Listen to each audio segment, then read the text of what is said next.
the people of India, not we the Hindu, we the Muslim, we the Punjabi, we the Sikh, we the Tamil. We the people of India, we the people of India. ಕೇಳಿದ್ರಲ್ಲ ಈ ಯುವತಿಯ ಮಾತನ್ನ. ಇಡೀ ದೇಶವೇ ಈಗ ಈ ಭಾಷಣಕ್ಕೆ ಶಹಬಾಷ್ ಮಗಳೇ ಅಂತಿದೆ. ಭಾಷಣದ ಕ್ಲಿಪ್ಗಳಂತೂ ವೈರಲ್ ಆಗಿದೆ. ಸಂಸತ್ ಭವನ ಅಂದ್ರೆ ನಮಗೆಲ್ಲ ಮೊದಲು ನೆನಪಾಗೋದು ರಾಜಕಾರಣಿಗಳ ಗದ್ದಲ, ಆರೋಪ ಪ್ರತ್ಯಾರೋಪಗಳು, ಮೈಕ್ ಕಿತ್ತುಕೊಳ್ಳುವುದು, ಬಿಲ್ ಪಾಸ್ ಮಾಡುವಾಗ ಆಗುವಂತಹ ಕೋಲಾಹಲ. ಆದ್ರೆ ಇದೆಲ್ಲದರ ನಡುವೆ ಕಾಲೇಜು ಓದುತ್ತಿರುವಂತಹ ಒಬ್ಬ ಸಾಮಾನ್ಯ ಯುವತಿ ಅದೇ ಭಾರತದ ಸಂಸತ್ ಭವನದಲ್ಲಿ ನಿಂತು ಅತ್ಯಂತ ಗಂಭೀರವಾಗಿ, ಸ್ಪಷ್ಟವಾಗಿ ಇಡೀ ದೇಶವೇ ಎದ್ದು ನಿಂತು ಚಪ್ಪಾಳೆ ತಟ್ಟುವಂತಹ ಒಂದು ಭಾಷಣ ಮಾಡಿದ್ರೆ ಹೇಗಿರುತ್ತೆ ಅಲ್ವಾ? ಅದೇ ಭಾಷಣದ ಬಗ್ಗೆ ನಾನಿವತ್ತು ನಿಮಗೆ ಹೇಳ್ತೀನಿ. Greetings to respected Governor Sir, honorable guests and my fellow citizens. I am Ananya Negi from Himachal Pradesh, Devabhoomi as it's known, representing the Ministry of Youth Affairs. ಸಂಸತ್ ಭವನದ ಕಾನ್ಸ್ಟಿಟ್ಯೂಷನ್ ಹಾಲ್ ನಲ್ಲಿ ಅಂದ್ರೆ ಸಂವಿಧಾನ ಭವನದಲ್ಲಿ ಮೊಳಗಿದ ಆಕೆಯ ಸಿಡಿಲಿನಂತಹ ಧ್ವನಿ ಇಂದು ಇಡೀ ದೇಶದ ಗಮನವನ್ನ ಸೆಳೆಯುತ್ತಾ ಇದೆ. ಸೋಷಿಯಲ್ ಮೀಡಿಯಾದಲ್ಲಿ ಎಲ್ಲಿ ನೋಡಿದ್ರು ಕೂಡ ಈಕೆಯದ್ದೇ ವಿಡಿಯೋ ವೈರಲ್ ಆಗ್ತಾ ಇದೆ. ಈಕೆಯ ಕಾನ್ಫಿಡೆನ್ಸ್, ಆಕೆಯ ಭಾಷಾ ಪ್ರಾವೀಣ್ಯತೆ ಮತ್ತು ಆಕೆ ನೀಡಿದ ಅದ್ಭುತವಾದ ಸಂದೇಶವನ್ನ ಕೇಳಿ ಇಡೀ ದೇಶವೇ ಫಿದಾ ಆಗಿದೆ. ಅಷ್ಟಕ್ಕೂ ಯಾರು ಈ ಯುವತಿ? ಆಕೆ ಸಂಸತ್ ಭವನದಲ್ಲಿ ಹೋಗಿ ಭಾಷಣ ಮಾಡಿದ್ದು ಯಾಕೆ? ಆಕೆಯ ಭಾಷಣದಲ್ಲಿ ಅಂಥದ್ದೇನಿತ್ತು? ಡಾಕ್ಟರ್ BR ಅಂಬೇಡ್ಕರ್ ಅವರ ಬಗ್ಗೆ ಆಕೆ ಹೇಳಿದ ಆ ಮಾತುಗಳು ಇಂದು ಇಂಟರ್ನೆಟ್ ನಲ್ಲಿ ಸೆನ್ಸೇಷನ್ ಅನ್ನ ಸೃಷ್ಟಿಸಿದ್ದು ಯಾಕೆ? ಎಲ್ಲದನ್ನು ಕೂಡ ನಾವು ಈ ವಿಡಿಯೋದಲ್ಲಿ ನೋಡ್ತಾ ಹೋಗೋಣ. ನಾನು ಶಿವಮೂರ್ತಿ ಸರ್ಬಾ. ಯಾರಿದು ಅನನ್ಯ ನೇಗಿ? ಏನದು ಭಾಷಣ? ವಿದ್ಯಾರ್ಥಿನಿ ಸಂಸತ್ನಲ್ಲಿ ಮಾತನಾಡಿದ್ದು ಹೇಗೆ? ವೀಕ್ಷಕರೇ, ಮೊದಲಿಗೆ ಈ ಭರವಸೆಯ ಯುವತಿ ಯಾರು ಅಂತ ನೋಡೋಣ. ಈಕೆಯ ಹೆಸರು ಅನನ್ಯ ನೇಗಿ. ದೇವಭೂಮಿ ಅಂತಾನೆ ಕರೆಯಲ್ಪಡುವಂತಹ ಹಿಮಾಚಲ ಪ್ರದೇಶದ ಕಿನ್ನೌರ್ ಜಿಲ್ಲೆಯ ಪ್ರತಿಭಾವಂತ ಯುವತಿ ಈ ಅನನ್ಯ. ಪ್ರಸ್ತುತ ಈಕೆ ಹಿಮಾಚಲ ಪ್ರದೇಶದ JP ಯೂನಿವರ್ಸಿಟಿ ಆಫ್ ಇನ್ಫಾರ್ಮೇಶನ್ ಟೆಕ್ನಾಲಜಿಯಲ್ಲಿ ತನ್ನ ಉನ್ನತ ವ್ಯಾಸಂಗವನ್ನ ಮಾಡ್ತಿದ್ದಾಳೆ.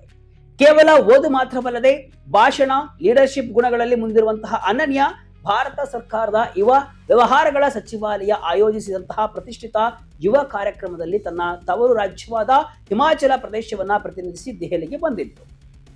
ಅಂಬೇಡ್ಕರ್ ಜಯಂತಿಯ ಅಂಗವಾಗಿ ಸಂಸತ್ ಭವನದಲ್ಲಿ ಏರ್ಪಡಿಸಲಾಗಿದ್ದಂತಹ ಈ ವಿಶೇಷ ಕಾರ್ಯಕ್ರಮದಲ್ಲಿ ಭಾಷಣ ಮಾಡಲು ದೇಶದ ನಾನಾ ಭಾಗಗಳಿಂದ ಯುವ ಜನರನ್ನ ಆಯ್ಕೆ ಮಾಡಲಾಗಿತ್ತು. ಆ ಪೈಕಿ ಹಿಮಾಚಲ ಪ್ರದೇಶದಿಂದ ಅನನ್ಯ ನೇಗಿ ಆಯ್ಕೆಯಾಗಿದ್ದಳು. ಸಂಸತ್ ಭವನದಂತಹ ಸ್ಥಳದಲ್ಲಿ ಗಣ್ಯರು, ಅಧಿಕಾರಿಗಳು ಮತ್ತು ದೇಶದ ವಿವಿಧ ಭಾಗಗಳಿಂದ ಬಂದಿದ್ದ ಯುವ ಸಮೂಹದ ಎದುರು ನಿಂತು ಡಾಕ್ಟರ್ BR ಅಂಬೇಡ್ಕರ್ ಅವರ ಜೀವನ, ಅವರ ತತ್ವಶಾಸ್ತ್ರ ಮತ್ತು ಅವರ ಸಂವಿಧಾನಿಕ ಮೌಲ್ಯಗಳ ಬಗ್ಗೆ ಅನನ್ಯ ಮಾಡಿದ ಭಾಷಣ ಇಂದು ರಾಷ್ಟ್ರ ಮಟ್ಟದಲ್ಲಿ ಚರ್ಚೆ ಆಗ್ತಾ ಇದೆ. ಆಕೆಯ ವಾಕ್ಚಾತುರ್ಯ ಮತ್ತು ವಿಶ್ವಾಸ ಎಲ್ಲರನ್ನೂ ಕೂಡ ಒಂದು ಕ್ಷಣ ಬೆರಗುಗೊಳಿಸಿದೆ. We are the people of India. ಸಂಸತ್ನಲ್ಲಿ ಮೊಳಗಿದ ಒಗ್ಗಟ್ಟಿನ ಮಂತ್ರ. We the people of India, not we the Hindu, we the Muslim, we the Punjabi, we the Sikh, we the Tamil. We the people of India, we the people of India.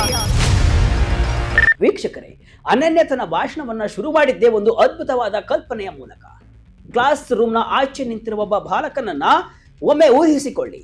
ಆತ ಓದಲು ಇಷ್ಟವಿಲ್ಲದೆ ಹೊರಗೆ ನಿಂತಿಲ್ಲ, ಬದಲಾಗಿ ಈ ಸಮಾಜ ಆತನಿಗೆ ಓದುವ ಅರ್ಹತೆ ಇಲ್ಲ ಅಂತ ನಿರ್ಧರಿಸಿದ್ದಕ್ಕಾಗಿ ಆತ ಹೊರಗೆ ನಿಂತಿದ್ದಾನೆ. ಅದೇ ಬಾಲಕ ಮುಂದೆ ಬೆಳೆದು ಜಗತ್ತಿನ ಅತಿ ದೊಡ್ಡ ಪ್ರಜಾಪ್ರಭುತ್ವ ರಾಷ್ಟ್ರವಾದ ಸಂವಿಧಾನವನ್ನ ಬರೆಯುತ್ತಾನೆ ಅಂದ್ರೆ ಆ ಬಾಲಕನೇ ಡಾಕ್ಟರ್ BR ಅಂಬೇಡ್ಕರ್ ಅಂತ ಭಾಷಣವನ್ನ ಶುರು ಮಾಡ್ತಾಳೆ. ಅಲ್ಲಿ ನೆರೆದಿದ್ದವರು ಈಕೆಯ ಭಾಷಣವನ್ನ ಕೇಳಿ ರೋಮಾಂಚಿತರಾಗ್ತಾರೆ. ಆದ್ರೆ ಅನನ್ಯ ಭಾಷಣದಲ್ಲಿ ಅತಿ ಹೆಚ್ಚು ವೈರಲ್ ಆಗಿರುವಂತಹ ಮತ್ತು ಜನರ ಮನಸ್ಸನ್ನ ತಟ್ಟಿರುವಂತಹ ಸಾಲುಗಳು ಅಂದ್ರೆ ನಮ್ಮ ಸಂವಿಧಾನದ ಪ್ರಸ್ತಾವನೆ ಮತ್ತು ರಾಷ್ಟ್ರೀಯತೆಯ ಬಗ್ಗೆ ಆಕೆ ಹೇಳಿದ ಮಾತುಗಳು. ಆಕೆ ಅತ್ಯಂತ ಪವರ್ಫುಲ್ ಆಗಿ ಹೇಳ್ತಾಳೆ, ನಾವು ಭಾರತದ ಜನರು, ನಾವು ಹಿಂದೂಗಳಲ್ಲ, ನಾವು ಮುಸ್ಲಿಮರಲ್ಲ, ನಾವು ಪಂಜಾಬಿಗಳಲ್ಲ, ನಾವು ಸಿಖ್ಖರಲ್ಲ, ನಾವು ತಮಿಳರಲ್ಲ, ನಾವು ಭಾರತದ ಜನರು ಅಂತಾಳೆ. ಈ ಸಾಲುಗಳನ್ನ ಆಕೆ ಉಚ್ಚರಿಸಿದ ರೀತಿ ಇದೆಯಲ್ಲ, ಅದು ಮಾತ್ರ ಹೇಳಬಾರ್ದು, ಹಂಗಿತ್ತು. ಎಲ್ಲರ ಸ್ಟೇಟಸ್ ನಲ್ಲೂ ಕಾಣ್ತಿರೋ ಅನನ್ಯ ನೇಗಿ ಇಂದು ಭಾರತದ ಸಂಸತ್ತಿನಲ್ಲಿ ನಿಂತು ನೋಡಿದಾಗ ನನಗೆ ಕೇವಲ ಇತಿಹಾಸದಿಂದ ರೂಪುಗೊಂಡ ದೇಶವೊಂದು ಕಾಣ್ತಿಲ್ಲ, ಬದಲಾಗಿ ಒಂದು ಮಹಾನ್ ದೃಷ್ಟಿಕೋನದಿಂದ ರೂಪುಗೊಂಡ ದೇಶ ಕಾಣ್ತಾ ಇದೆ. ವಿಭಿನ್ನ ಪ್ರದೇಶ, ವಿಭಿನ್ನ ಹಿನ್ನೆಲೆ, ವಿಭಿನ್ನ ಭಾಷೆಗಳನ್ನ ಮಾತನಾಡುವಂತಹ ಜನರು ಕೇವಲ ಸ್ಪರ್ಧಿಸಲು ಮಾತ್ರವಲ್ಲ, ದೇಶಕ್ಕೆ ಕೊಡುಗೆ ನೀಡಲು, ಕೇವಲ ಬದುಕಲು ಮಾತ್ರವಲ್ಲ, ತಮಗಿಂತ ದೊಡ್ಡದಾದ ಒಂದು ಗುರಿಯ ಪರವಾಗಿ ನಿಲ್ಲಲು ಒಟ್ಟಾಗಿ ಸೇರುವ ದೇಶವನ್ನ ಬಾಬಾ ಸಾಹೇಬರು ಕಟ್ಟಿಕೊಟ್ಟಿದ್ದಾರೆ ಅಂತ ಅನನ್ಯ ತನ್ನ ಭಾಷಣದಲ್ಲಿ ಹೇಳ್ತಾಳೆ. ಇದು ಎಂತಹ ಅದ್ಭುತವಾದ ಮಾತು ಅಲ್ವಾ ವೀಕ್ಷಕರೇ. ಇಂದು ಜಾತಿ, ಧರ್ಮ, ಭಾಷೆ ಹೆಸರಿನಲ್ಲಿ ಕಿತ್ತಾಡುತ್ತಿರುವಂತಹ ಎಷ್ಟೋ ಜನರಿಗೆ ಅನನ್ಯಾಳ ಈ ಭಾಷಣ ದೊಡ್ಡ ಸಂದೇಶವಾಗಿದೆ. ಇದೇ ಲೈನ್ ಅನ್ನ ನಮ್ಮ ಫ್ರೆಂಡ್ಸ್ ಎಲ್ಲ ವಾಟ್ಸ್ಆಪ್, ಇನ್ಸ್ಟಾ ಸ್ಟೇಟಸ್ ಎಲ್ಲ ಹಾಕಿಕೊಂಡಿದ್ದು ಅನನ್ಯ ನೇಗಿಯ ಮಾತು ಬಹಳಷ್ಟು ವೈರಲ್ ಆಗ್ತಾ ಇದೆ. We continue to witness divisions over caste, creed, color, languages. Voices rise of threat, of fear, of what might be lost. But perhaps the real question is, क्या वास्तव में खतरा हमारी विविधता को है या हमारी उन सोच की सीमाओं को जो हमें एक होने से रोकती है? Our constitution written by Baba Saheb did not give us 100 different identities, ladies and gentlemen. It gave us one. It gave us one. ಬಾಬಾ ಸಾಹೇಬರ ನಿಜವಾದ ಕನಸು ಏನಿತ್ತು? ವೀಕ್ಷಕರೇ, ಅನನ್ಯ ತನ್ನ ಭಾಷಣದಲ್ಲಿ ಕೇವಲ ಹೊಗಳಿಕೆಯ ಮಾತುಗಳನ್ನ ಆಡಲಿಲ್ಲ, ಬದಲಾಗಿ ನಮ್ಮ ಸಮಾಜವನ್ನ ವಾರ್ನಿಂಗ್ ಮಾಡುವ ಕೆಲಸವನ್ನು ಕೂಡ ಮಾಡಿದ್ದಾಳೆ. ಅಂಬೇಡ್ಕರ್ ಅವರು ಒಮ್ಮೆ ಹೇಳಿದ ಮಾತನ್ನ ನೆನಪಿಸಿದ ಆಕೆ, ಸಂವಿಧಾನ ಎನ್ನುವುದು ಕೇವಲ ಕಾನೂನಿನ ಪುಸ್ತಕವಲ್ಲ, ಅದೊಂದು ಜೀವನದ ವಾಹನ, ಅದರ ಚೈತನ್ಯವೇ ಈ ಕಾಲಘಟ್ಟದ ಚೈತನ್ಯ ಅಂತ ಹೇಳಿತ್ತು. ನಾವು ಅಂಬೇಡ್ಕರ್ ಅವರನ್ನ ಕೇವಲ ಒಂದು ದಿನ ಮಾತ್ರ ನೆನಪಿಸಿಕೊಂಡ್ರೆ ಸಾಲದು, ಅವರನ್ನ ಅರ್ಥ ಮಾಡಿಕೊಳ್ಳುವುದು ಬಹಳ ಕಷ್ಟ. ಒಂದು ವೇಳೆ ನಾವು ಅವರನ್ನ ನಿಜವಾಗಿಯೂ ಕೂಡ ಅರ್ಥ ಮಾಡಿಕೊಂಡಿದ್ರೆ ಅವರ ಪರಂಪರೆಯನ್ನ ಕೇವಲ ಒಂದು ದಿನದ ಆಚರಣೆಗೆ ಸೀಮಿತಗೊಳಿಸ್ತಾ ಇರಲಿಲ್ಲ ಅಂತ ನೇರವಾಗಿಯೇ ಸಮಾಜಕ್ಕೆ ಕನ್ನಡಿ ಹಿಡಿದ್ಲು. ಭಾಷಣದಲ್ಲಿಯೇ ಅನನ್ಯ ಪ್ರಶ್ನೆ ಮೇಲೆ ಪ್ರಶ್ನೆ. ಅವರು ನಮಗೆ ಸಂವಿಧಾನ ಕೊಟ್ರು, ಪ್ರಜಾಪ್ರಭುತ್ವ ಕೊಟ್ರು, ಮೂಲಭೂತ ಹಕ್ಕುಗಳನ್ನ ಕೊಟ್ರು, ಆದ್ರೆ ಅವರು ಎಂತಹ ವ್ಯವಸ್ಥೆಯ ವಿರುದ್ಧ ಹೋರಾಡಿದ್ರು ಎಂಬುದನ್ನು ನಾವು ಮರೆಯಬಾರದು. ಯಾವ ವ್ಯವಸ್ಥೆ ಅವರಿಗೆ ಘನತೆಯನ್ನ ನಿರಾಕರಿಸ್ತೋ, ಕುಡಿಯಲು ನೀರನ್ನ ನಿರಾಕರಿಸ್ತೋ, ಶಿಕ್ಷಣವನ್ನ ನಿರಾಕರಿಸ್ತೋ, ಅದೇ ವ್ಯವಸ್ಥೆಯಲ್ಲಿ ಹುಟ್ಟಿ ಅವರು ಎಲ್ಲರೂ ಘನತೆಯಿಂದ ಬದುಕುವಂತಹ ಸಮಾನತೆ ಕೇವಲ ಪುಸ್ತಕದ ಪದವಾಗಿರದೆ ವಾಸ್ತವವಾಗಿರುವಂತಹ ದೇಶವನ್ನ ಕಟ್ಟಿದ್ರು ಅಂತ ಅನನ್ಯ ನೆನಪು ಮಾಡಿಕೊಟ್ಲು. ಆದ್ರೆ ಇಂದಿಗೂ ಕೂಡ ನಾವು ಜಾತಿ, ಬಣ್ಣ, ಭಾಷೆಯ ಆಧಾರದ ಮೇಲೆ ವಿಭಜನೆ ಆಗ್ತಾ ಇದ್ದೀವಲ್ಲ, ಇದು ನಮ್ಮ ಸಂವಿಧಾನಕ್ಕೆ ಎಸಗುವ ದ್ರೋಹ ಅಲ್ಲವೇ ಎನ್ನುವ ಆಕೆಯ ಪ್ರಶ್ನೆ ಎಲ್ಲರನ್ನ ಚಿಂತೆಗೀಡು ಮಾಡಿತು. ನಮ್ಮ ಬಹುತ್ವಕ್ಕೆ ಅಪಾಯವಿದೆಯೋ ಅಥವಾ ನಮ್ಮನ್ನ ನಾವು ಒಗ್ಗೂಡದಂತೆ ತಡೆಯುತ್ತಿರುವಂತಹ ನಮ್ಮ ಸಣ್ಣ ಆಲೋಚನೆಗಳಿಗೆ ಅಪಾಯವಿದೆಯೋ ಅಂತ ಕೇಳುವ ಮೂಲಕ ಅನನ್ಯ ದೇಶದ ಅನೇಕ ಜ್ವಲಂತ ಸಮಸ್ಯೆಗಳನ್ನ ಮುಂದಿಟ್ಟಳು. ವಾಜಪೇಯಿ ಅವರ ಕವಿತೆ ಮೂಲಕ ಭಾಷಣ ಅಂತ್ಯ. ಇನ್ನು ಭಾಷಣದ ಕೊನೆಯಲ್ಲಿ ಅನನ್ಯ ನೇಗಿ ಮಾಜಿ ಪ್ರಧಾನಿ ಅಟಲ್ ಬಿಹಾರಿ ವಾಜಪೇಯಿ ಅವರ ಪ್ರಸಿದ್ಧ ಕವಿತೆಯ ಸಾಲುಗಳನ್ನ ಉಲ್ಲೇಖಿಸುವ ಮೂಲಕ ಇಡೀ ಸಭಾಂಗಣದಲ್ಲಿ ಕರೆಂಟ್ ಪಾಸ್ ಮಾಡುವಂತೆ ಮಾಡಿದ್ರು. At the end, I would like to conclude by saying, बाधाएं आती हैं आए घिरे प्रलय की घोर घटाएं, पांव के नीचे अंगारे, सिर पर बरसे यदि ज्वालाएं, निज हाथों में हंसते हंसते आग लगाकर जलना होगा, कदम मिलाकर चलना होगा, कदम मिलाकर चलना होगा. धन्यवाद. जय हिंद, जय भारत. ಇದರ ಅರ್ಥ ಗೊತ್ತಾ ವೀಕ್ಷಕರೇ? ಎಷ್ಟೇ ಅಡೆತಡೆಗಳು ಬರಲಿ, ವಿನಾಶದ ಕರಾಳ ಮೋಡಗಳು ಕವಿಯಲಿ, ನಮ್ಮ ಪಾದಗಳ ಕೆಳಗೆ ಕೆಂಡಗಳೇ ಇರಲಿ ಅಥವಾ ತಲೆಯ ಮೇಲೆ ಜ್ವಾಲೆಗಳು ಸುರಿಯುತ್ತಿರಲಿ, ನಮ್ಮದೇ ಕೈಯಿಂದ ನಗುತ್ತಾ ಬೆಂಕಿ ಹಚ್ಚಿಕೊಂಡು ಉರಿಯಬೇಕಾದ್ರೂ ಸರಿ, ನಾವೆಲ್ಲರೂ ಒಟ್ಟಾಗಿ ಹೆಜ್ಜೆ ಹಾಕಲೇಬೇಕು, ನಾವು ಒಟ್ಟಾಗಿ ಮುನ್ನಡೆಯಲೇಬೇಕು ಎನ್ನುವುದು ಈ ಕವಿತೆಯ ಸಾರಾಂಶ. ಅಂದ್ರೆ ಎಷ್ಟೇ ಕಷ್ಟಗಳು, ಬಿಕ್ಕಟ್ಟುಗಳು ಎದುರಾದರೂ ಕೂಡ ಭಾರತೀಯರಾದ ನಾವು ಒಗ್ಗಟ್ಟಿನಿಂದ ಅದನ್ನ ಎದುರಿಸಿ ಮುಂದೆ ಸಾಗಬೇಕು ಎನ್ನುವ ಅದ್ಭುತವಾದ ಸಂದೇಶವನ್ನ ತನ್ನ ಭಾಷಣದ ಮೂಲಕ ಅನನ್ಯ ಇಡೀ ದೇಶಕ್ಕೆ ಸಾರಿದ್ದಾಳೆ.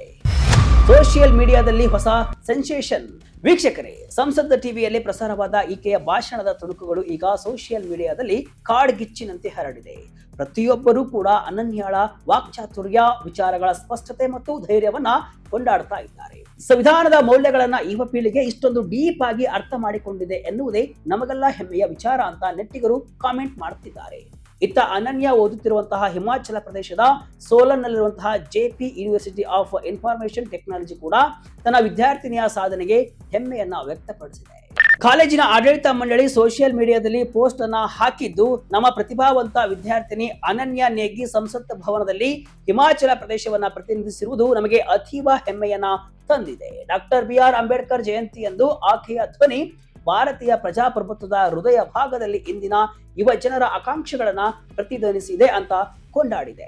ಒಟ್ನಲ್ಲಿ ಇಂದಿನ ಯುವ ಜನತೆ ಕೇವಲ ರೀಲ್ಸ್, ಸೋಷಿಯಲ್ ಮೀಡಿಯಾ, ಫ್ಯಾಷನ್ ಅಂತ ಮಾತ್ರ ಬದುಕ್ತಾ ಇಲ್ಲ, ದೇಶದ ಭವಿಷ್ಯ, ಸಂವಿಧಾನ, ನಮ್ಮ ಇತಿಹಾಸ ಮತ್ತು ನಾಯಕತ್ವದ ಬಗ್ಗೆಯೂ ಕೂಡ ಅತ್ಯಂತ ಕ್ಲಿಯರ್ ನಾಲೆಡ್ಜ್ ಅನ್ನ ಹೊಂದಿದ್ದಾರೆ ಅನ್ನೋದಕ್ಕೆ ಈ ಅನನ್ಯ ನೇಗಿ ಅವರ ಈ ವೈರಲ್ ಭಾಷಣವೇ ಜ್ವಲಂತ ಉದಾಹರಣೆ. ಜಾತಿ ಧರ್ಮಗಳ ಹೆಸರಿನಲ್ಲಿ ರಾಜಕೀಯ ಮಾಡುವ ನಾಯಕರಿಗೆ ನಾವು ಕೇವಲ ಭಾರತೀಯರು, ನಾವೆಲ್ಲರೂ ಕೂಡ ಒಂದಾಗಿ ಸಾಗಬೇಕು ಅಂತ ಹೇಳುವ ಮೂಲಕ ಅನನ್ಯ ದೊಡ್ಡ ಸಂದೇಶವನ್ನೇ ರವಾನಿಸಿದ್ದಾಳೆ. ಈ ಹಿಮಾಚಲದ ಯುವತಿಯ ಭಾಷಣದ ಬಗ್ಗೆ, ಆಕೆಯ ಧೈರ್ಯದ ಬಗ್ಗೆ ನಿಮ್ಮ ಅನಿಸಿಕೆ ಏನು? ಕಮೆಂಟ್ ಮೂಲಕ ತಿಳಿಸಿ.